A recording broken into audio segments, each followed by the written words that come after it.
Caritas Congo ASBL est l'instrument technique chargé du social au sein de l'Église catholique en République démocratique du Congo.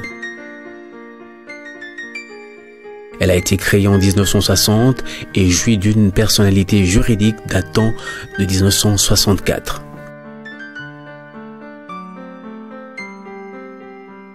Conformément à sa vision d'une société congolaise solidaire, responsable et capable de se prendre en charge, elle s'attelle à augmenter par la réflexion et l'action l'efficacité de la contribution de l'Église aux efforts de la promotion intégrale de la personne et de la communauté humaine, et cela sans exclusive, conformément à la doctrine sociale de l'Église.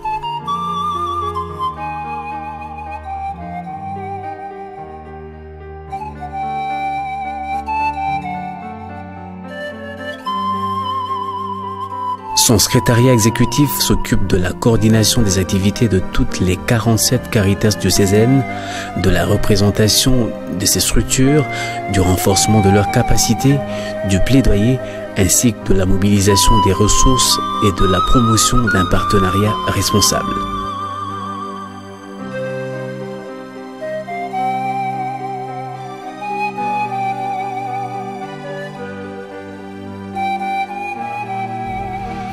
En 2017, il a fonctionné avec 119 contractuels salariés, dont 26 femmes, 93 hommes et 5 consultants.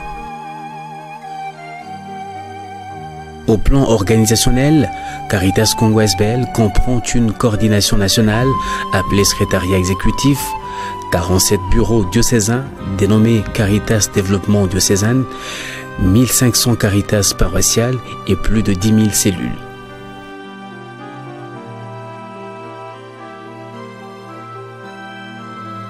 Ces structures s'inspirent du même plan stratégique d'une périodicité de 5 ans, dont celui 2017, adopté au cours du 4e Forum national de ce réseau. Le réseau Caritas en RDC compte ainsi près de 23 500 agents de diverses compétences, ainsi qu'un nombre considérable de bénévoles utilisables là où le besoin se fait sentir pour des raisons d'efficacité et d'efficience.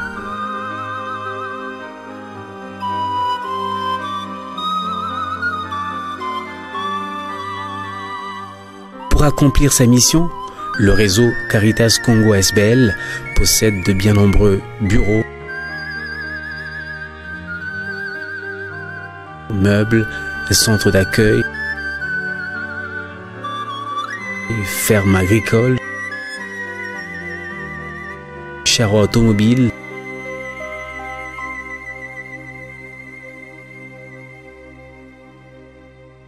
mini-barrages,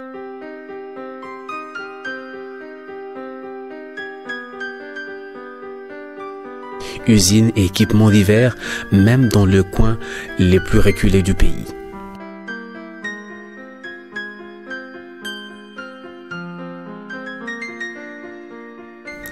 Caritas Congo ASBL est l'une des 165 organisations membres de la grande confédération Caritas Internationalis, dont le siège se trouve à la Cité du Vatican. Au niveau du continent, Caritas Congo ASBL fait partie de 46 organisations nationales formant Caritas Africa, qui comprend 6 zones. Au plan sous-régional, elle est l'une des 3 Caritas de la zone ASEAC, Association des conférences épiscopales d'Afrique centrale, avec Caritas Burundi et Caritas Rwanda.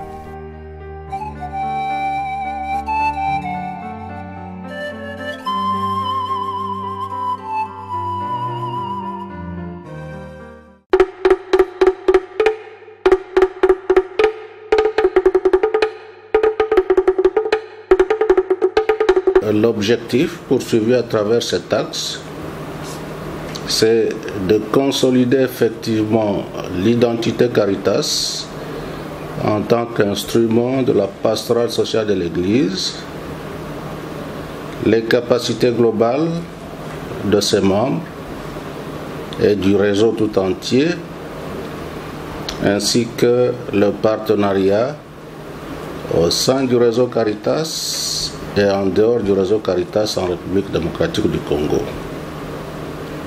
Autour de l'identité Caritas, nous avons poursuivi le ressourcement spirituel autour des méditations hebdomadaires,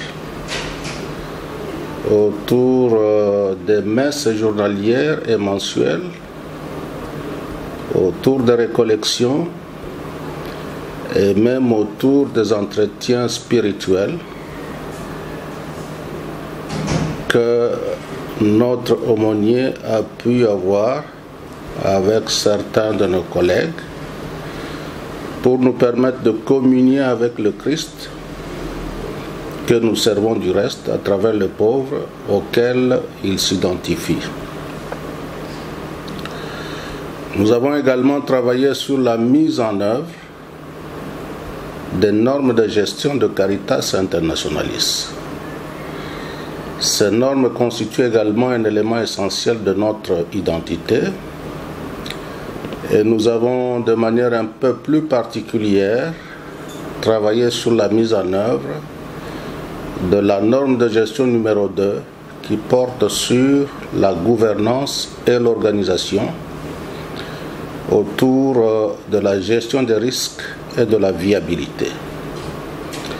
Pour nous, c'est important parce que notre fonction comme Caritas, c'est la fonction d'intendance et nous devons être en mesure d'assurer la bonne gestion et la viabilité de l'institution qui a été mise à notre disposition. Nous avons également entrepris le travail d'élaboration de notre plan stratégique intérimaire 2018-2019 comme cadre de référence pour les activités que nous devons entreprendre pendant cette période.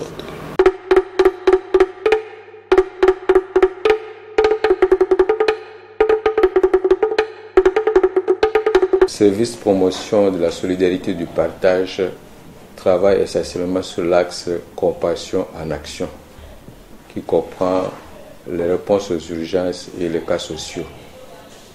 Dans ce cadre, nous avons réalisé 13 projets. Nous sommes intervenus en faveur des réfugiés centrafricains dans le diocèse de Molegbé. Nous avons également assisté les réfugiés sud-soudanais dans le diocèse de Maguinyoka, sur le site de Aba. Et nous avons aussi assisté les réfugiés burundais dans le diocèse de Douvira. Et nous sommes intervenus dans la crise du Kasaï avec 2 projets. L'un avec le financement du gouvernement allemand via Caritas Allemagne. L'autre avec l'appel d'urgence 029 qui va se terminer d'ici la fin de ce mois.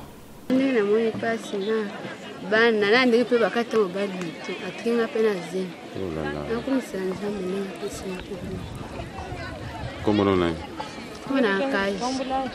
Bon, on faire côté. Tuanda ofanda kotea ya Chibemba koleka Chibemba kuna liboso mboka ngope tokendeka na biso saki bapa na ibaki ngopenza bitu Exactement musika na cheka pa exactement à distance na cheka alors ta makambo yaki nde babomi mabani na babomaki azalaki biso tozalaki na Zambia ye libanda toyeko kuta mwana mususu na epembangu tolukiti tolembi na biso bafamile na mpe bayeba na ndinga bazinga na mwana moko ndi toyena biso Bozaki na bana combien au départ? Bozaki na bana misatu. Mi balende bakufi naye. Siko mwana moko ndaki. Siko bozo fanda. To fana biso pa bande kona yeke le para onde bazanga po baza cher na bota na kona. En plus de ce cas, dans le cadre social, nous avons travaillé dans l'application, la mise en œuvre des mesures de protection sociale en faveur des élèves vulnérables, afin de faciliter leur accès à la scolarité. Et nous avons travaillé dans l'édification de la paix à travers le programme de formation qualifiée des ex-combattants sur le site de Kamina et la base militaire de Kitona dans le diocèse de Boma. Et ces programmes ont été complétés par le programme de renforcement des capacités à travers 2 projets, le projet Shifting the Power, parrainé par CAFOD, et également le projet Renforcement des capacités à réponse humanitaire, aussi parrainé par CAFOD.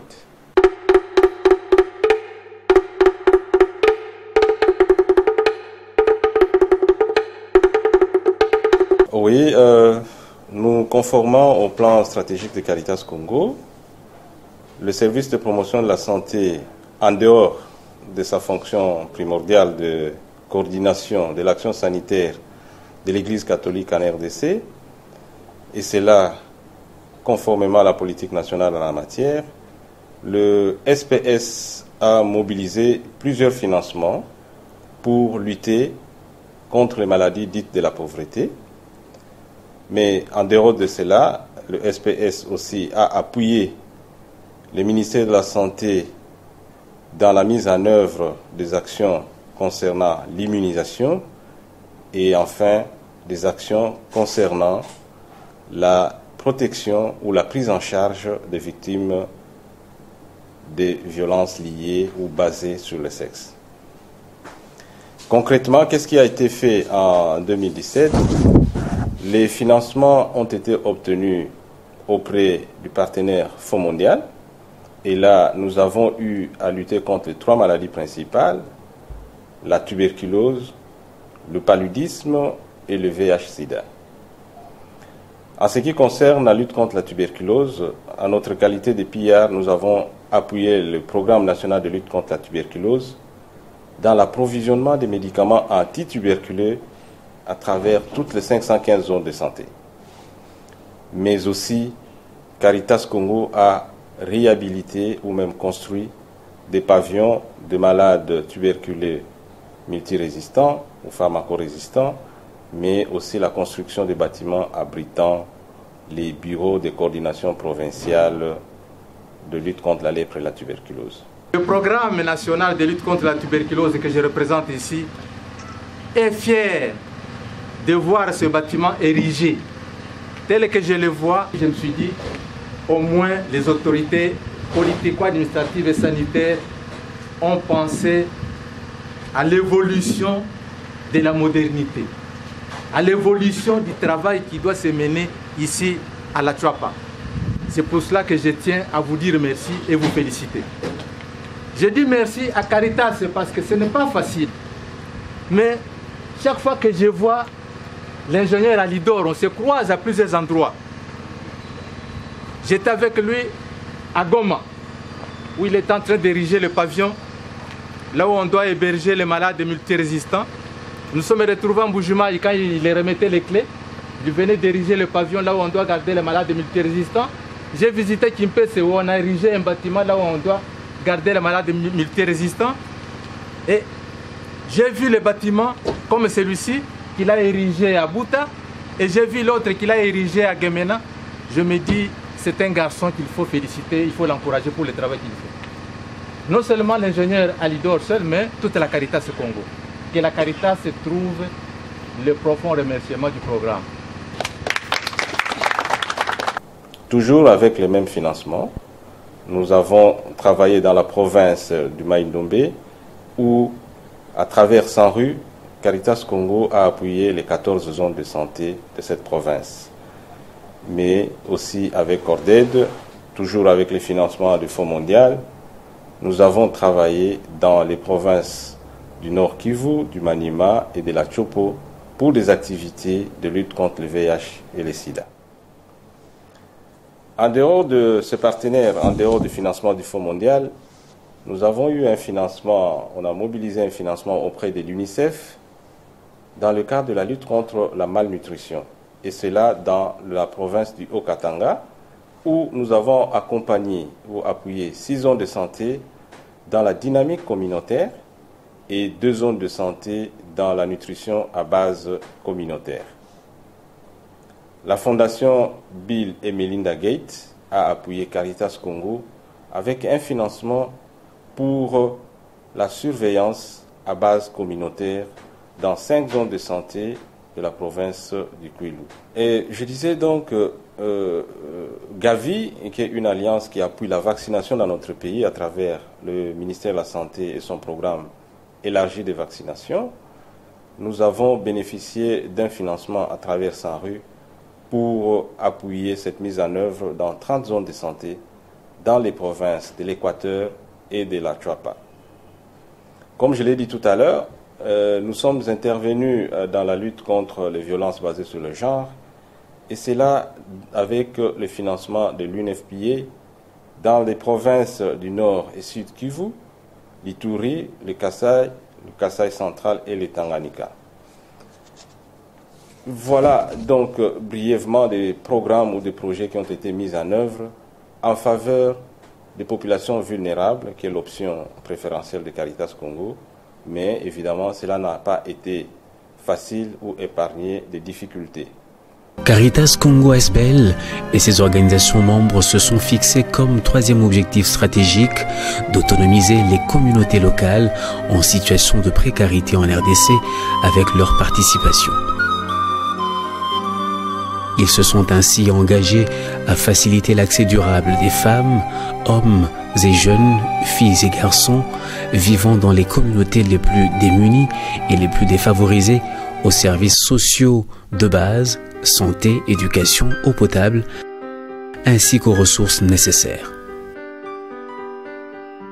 Toujours conformément au troisième axe de leur plan stratégique, ils devraient aussi aider à la reconstruction des infrastructures sociales de base pour leur permettre de vivre de manière digne.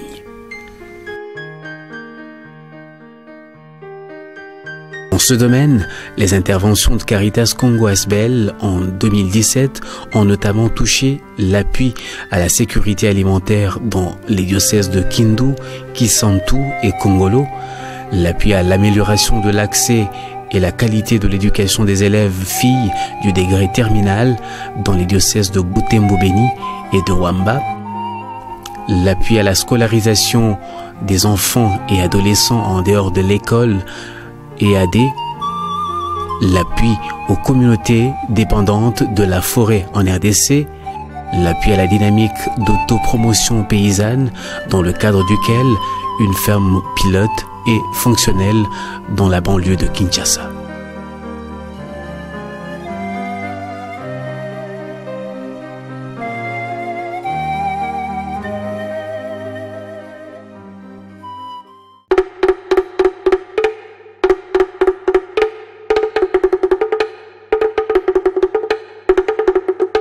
Caritas Congo SPL et ses organisations membres se sont aussi fixés le quatrième objectif stratégique de transformer les structures et systèmes injustes. Ils se sont engagés à renforcer les compétences des femmes, hommes et jeunes vivant dans les communautés les plus démunies et défavorisées afin de participer de manière efficace au processus de prise de décision relative à la gestion de la chose publique, d'influencer les systèmes en place et de contribuer à l'émergence des institutions et des structures efficaces et responsables. Nous avons également travaillé sur la formation sur les stratégies d'influence et le plaidoyer.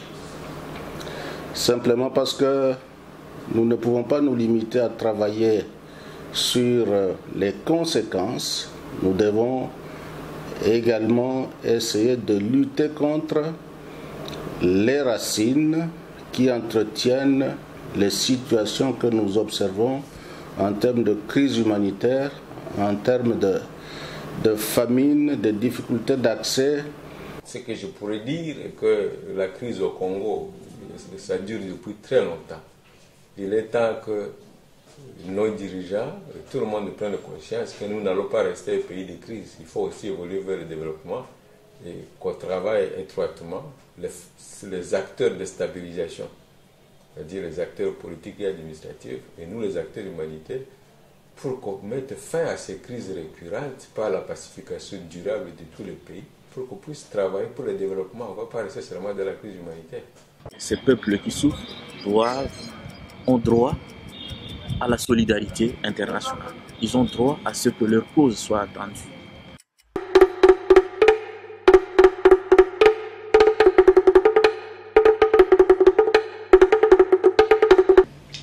ce qui est des ressources mobilisées en 2017, retenons que la Caritas Congo a pu mobiliser 24 461 919,96 $.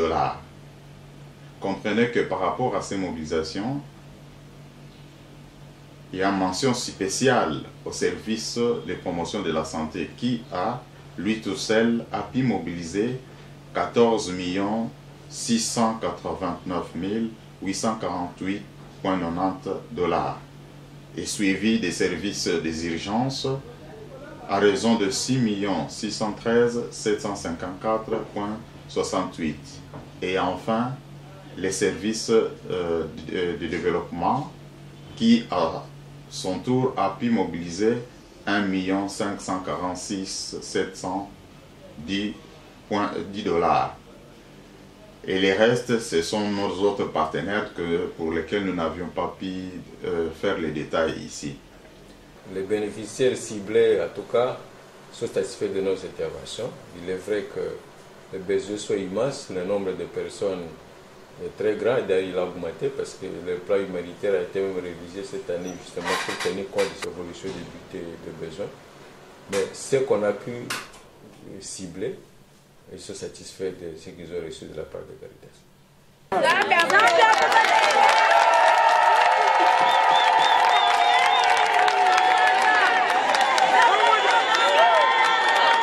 Les actions que nous avons menées ont été efficaces dans la mesure où elles ont couvert tous les secteurs, 10 secteurs pro-pauvres. Les secteurs pro-pauvres, ce sont des secteurs effectivement où les populations les plus démunies ont des difficultés de pouvoir accéder, n'est-ce pas, aux conditions minimales. Et parmi ces secteurs, il y a l'éducation, il y a la santé, il y a la sécurité alimentaire, il y a les ressources naturelles, il y a l'égalité des chances. Bref, les interventions que nous avons menées dans le secteur du développement, dans le secteur de la santé, et dans le secteur des urgences humanitaires ont été efficaces dans la mesure où ces actions ont touché les secteurs pro-pauvres. Le deuxième, c'est que ces actions ont touché toutes les populations situées sur toute l'étendue de la République démocratique du Congo. Il s'agit bien entendu ici de populations qui sont basées dans les sites où nous avons mené nos interventions. Et ces actions peuvent être considérées comme efficaces également parce qu'elles ont apporté des réponses adéquates aux besoins prioritaires des populations démunies, des populations pauvres et contribué à l'amélioration de leurs conditions de vie et même de leur dignité d'hommes et de femmes créés à l'image de Dieu. Je dois terminer en disant que ces actions ont été également efficaces parce qu'elles ont touché toutes les couches sociales. Les hommes, les femmes, les enfants, les populations vivant avec handicap, les populations vivant avec le VIH et le sida, bref, les populations vulnérables à l'intérieur de la grande catégorie des populations pauvres que nous desservons tous les jours parce que telle est la mission que le Christ nous avait léguée à travers son Église.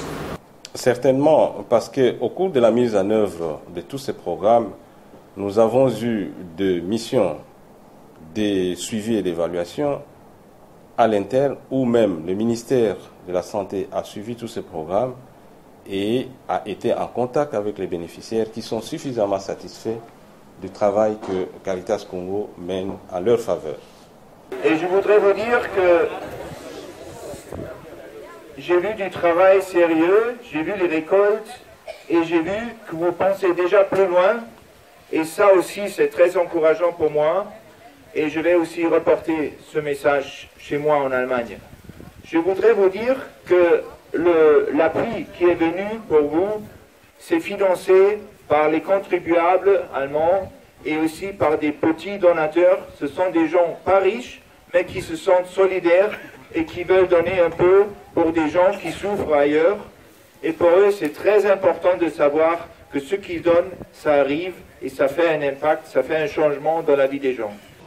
C'est vrai que l'audit interne a une grande importance au sein de la Caritas Congo et il constitue une interface en ce qui concerne tous les contrôles externes et les audits externes. Tous les projets ont quasiment été audités à l'externe avec les concours de cabinets reconnus sur le plan national et international. Je peux citer EY, Deloitte, PricewaterhouseCoopers, je peux citer Strong NKD, je peux citer Secofic, Coditech. Ce sont des cabinets de renommée qui ont audité des projets dans nos services SPD, service de promotion et développement, service de promotion de solidarité et partage et service de promotion de la santé. Tous les projets ont été quasiment audités, je peux dire une trentaine en total. Et à l'interne, nous avons porté une plus grande attention sur la revue et les audits a priori, pendant et a posteriori. Et en ce qui concerne les partenaires, nous leur disons merci. Caritas Congo et toute l'Église disent merci à ces partenaires financiers et techniques. Nous citons le gouvernement congolais, il y a tous les membres de la Confédération Caritas Internationalis, il y a aussi les agences des Nations Unies, les agences du système des Nations Unies, il y a d'autres partenaires comme la Banque mondiale, la Banque africaine de développement, Albiar, et ils sont nombreux, et donc Caritas Congo est très reconnaissante de leur appui, et Caritas Congo demande à ce que cet appui continue pour lui permettre, n'est-ce pas, de continuer aussi à aider les populations congolaises qui sont en détresse. Donc le message que je peux leur adresser, c'est un message de remerciement et de gratitude.